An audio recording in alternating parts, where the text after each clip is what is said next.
کیا میں نہیں جانتی ان کے اللہ تلالے فرمائشوں نے ماحول کو کس قدر عاجز کیا ہوا تھا۔ 2-4 دن سے زیادہ ٹکتے ہی کب تھے ہمارے یہاں، جب دیکھو یہاں آنے کو تیار، اور مرا گئی تو وہ بھی ہمارا قصور۔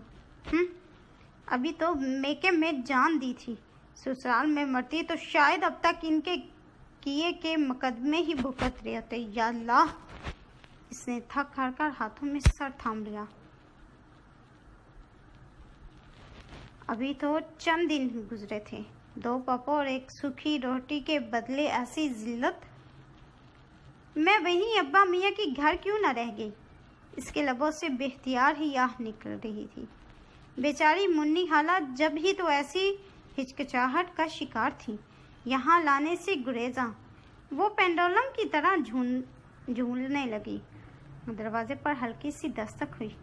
اس نے سر اٹھا کر دیکھا اور پھر خود بخود آنکھیں بھیگنے لگی۔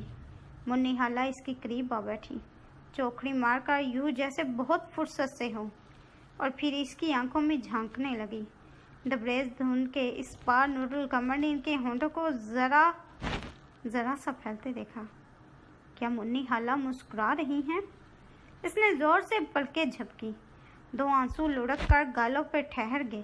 سامنے بکھری ہوئی وہی مسکراہٹ جو موتی کے پھولوں کو دھاگوں میں پروتے ہوئے ان کے شاداب چہرے پر بکھر جایا کرتی تھی۔ جاندار